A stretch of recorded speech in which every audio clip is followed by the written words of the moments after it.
Njerëzit kanë të drejtën të prezumohen të pafajshëm dhe t'u jepet mundësia që të hetohen si njerëz të pafajshëm, deri kur të provohet ose jo fajësia e tyre. Është shumë e thjeshtë. Po sikur Linda Kaçanaj të jetë krejt e pafajshme.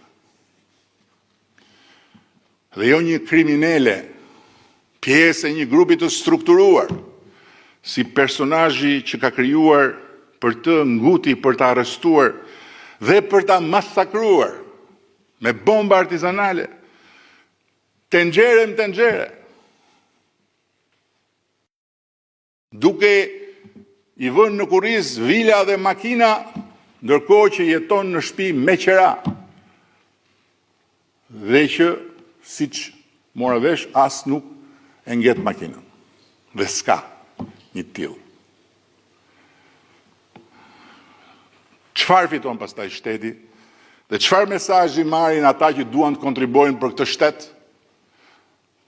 Se këtu flasim për shtetin. Për si shteti i garanton të gjithëve lirinë, të drejtën e punës dhe të drejtën e të marrjes vendimeve. Dhe natyrisht garanton të gjithë që cilido që me vendimet e veta realizon qëllime të fshehura, nuk është në asnjë mënyrë i pandëshkueshëm. Po sikur drejtori i keshit, një tjetër specialist që e kam njohur personalisht dhe menaxher me vlera i këtij shteti.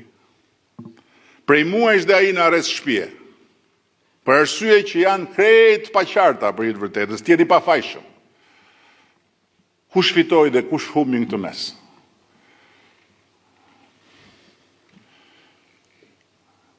Po sikur e njëjta gjë tjetër vërtet dhe për të tërë të tjerët. Për 58% të njerëzve që sot janë në përburgje dhe që nuk ju është bërë gjyqi. Se çdo kush është i pafajshëm derisa nuk provohet fajtor në çdo shkallë gjykimit apo jo. Çfarë ndodh sikur të jetë vërtet?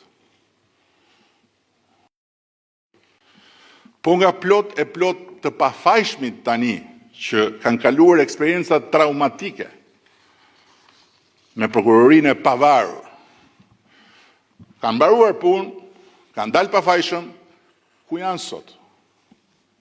E dini ku janë? Një pjesë e madhe e tyre e kanë lënë punën në shtet. Ose vazhdojnë, po gëzojnë një status të vetë fituar dhe të vetë pranuar nga tjerët. Nuk firmosin më, asnjë cop letër. Nga frika. Disa kurohen nga psikologët. Çka ka fituar këtu drejtësia dhe çka ka fituar ky shtet që për hir të vërtetës nuk i ka burimet njerëzore sa të kinës, po i ka të kursyra. Dhe duhet bëjmë më të mirën që ti menaxhoj me sa më shumë